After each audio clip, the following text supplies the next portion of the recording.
करने लगी कि अर्जुन ने बड़े कठिन कर्म का प्रारंभ कर दिया है, किंतु विघ्न डालने वाले शत्रु अनेक। इस प्रकार चिंता करके श्री भगवान जी से सब विघ्नों के नाश करने का उपाय पूछ ले। द्रौपदी ने कहा कि हे सर्वजगत के नाथ, आप मुझे कोई ऐसा व्रत बताने की कृपा करें जिसके करने से सभी विघ्नों का नाश हो जाए। भगवान ने कहा, हे सुभद्रे, हे महाभागो, श्री पार्वती जी ने शंकर भगवान से भी यही प्रश्न किया था। तब शंकर जी ने पार्वती जी से जो कहा, हे वरारोहे, वही कर चतुर्थी नाम का व्रत मैं तुमसे कहता। आप ध्यान पूर्वक सुने, जो सब प्रकार के विघ्नों को नाश करने वाला है। श्री पार्वती जी ने कहा कि भगवान, ये करम चतुर्थी का व्रत किस प्रकार का है, उसका विधान क्या है, और पहले भी इस व्रत को किसी ने किया है। भगवान शंकर बोले कि पार्वती, जो अनेक प्रकार के रत्नों से शोभायमान, चांदी और सोने के भवनों से भरे, विद्वान पुरुषों से सुशोभित, लोगों को वश में करने वाली दिव्य स्त्रियों से शोभायमान, जहाँ पर सदैव ही वेद ध्वनि होती है, ऐसे स्वर्ग से भी मनोहर परम रमणी सुख प्रस्तुपुर यानी दिल्ली शहर में एक वेद शर्मा नामक ज्ञानी ब्राह्मण रहता था। उसकी पत्नी का नाम लीलावती था। उसके महापराक्रमी 7 पुत्र और संपूर्ण लक्षणों से युक्त वीरवती नाम की एक कन्या उत्पन्न हुई। उसकी आंखें नील कमल के समान, मुख चंद्रमा के समान था।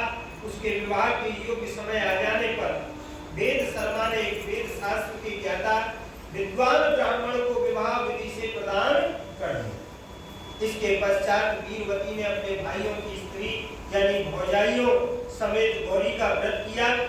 फिर कार्तिक कृष्ण चतुर्थी के दिन व्रतोपवास कर सायंकाल में स्नान कर सभी से भक्ति भाव से वट वृक्ष का चित्र बनाकर उसके नीचे शंकर जी, गणेश जी, स्वामी कार्तिकेय के साथ पार्वती जी का चित्र बनाया और ओम नमः शिवाय इस मंत्र से धूप दीप नैवेद्य गंध पुष्प और अक्षता से गौरी जी का पूजन किया।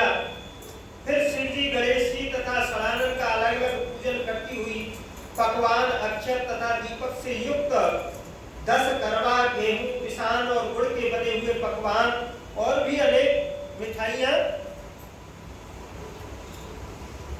अनेक प्रकार के फलाद भोज पदार्थों को अर्पण करके अर्घ देने के लिए चंद्रोदय की प्रतीक्षा करने लगे। इसी बीच में वीरवती बाला भूख प्यास की पीड़ा से मूर्छित होकर पृथ्वी पर गिर पड़ी। तब उसके सब भाई बंधन रोधन करने लगे कि वीरवती का मुख धोकर पंखे से हवा करके उसको ढाढ़स बनाने लगे कि अब चंद्रमा उदय होने वाला ही है। उसका एक भाई चिंता युक्त होकर एक महान वट वृक्ष पर चढ़ गया। बहन के प्रेम से दुखी उसके भाई ने जलती हुई लोहारी लेकर चंद्रमा के उदय होने का बहाना कर दिखाया। उसने चंद्रमा का उदय जानकर दुख का त्याग करके विधि विधान से अर्घ देकर भोजन कर लिया। इस प्रकार व्रत के दूषित हो जाने के कारण उसका पति मर गया। तब वीरवती ने अपने पति को मरा हुआ देखकर पुनः शिव जी का पूजन कर 1 वर्ष तक निराहार व्रत किया और वर्ष के समाप्त होने पर करम चतुर्थी का व्रत उसकी भौजाइयों ने किया। वीरवती ने भी पूर्वोक्त विधान से व्रत किया। जब उसी दिन से देव कन्याओं के साथ इंद्राणी वहां पर करम चतुर्थी का व्रत करने के लिए स्वर्ग लोक से आई और वह वीरवती के पास चली गई। तब वीरवती ने इंद्राणी से सब बातें पूछी। वीरवती ने कहा कि जब मैं करम चतुर्थी का व्रत करके अपने पति के घर आई तो मेरे पति मृत्यु को प्राप्त हो गया। मैं नहीं जानती कि किस पाप के कर्म से मुझको यह फल मिला है। हे माहेश्वरी, हमारे भाग्य से आप यहाँ आ गई, सो मेरे पति को जीवित करके मुझ पर कृपा कीजिए। इंद्राणी ने कहा कि ये सुने, गत वर्ष जो तुमने पति के घर में करम चतुर्थी का जो व्रत किया, बिना चंद्रमा के उदय ही तुमने व्यर्थ अर्घ दे दिया। इसी से व्रत दूषित हो गया और तुम्हारा पति मृत्यु को प्राप्त हो। अब तुम यज्ञ के साथ इस करम चतुर्थी का व्रत करो। तत्पश्चात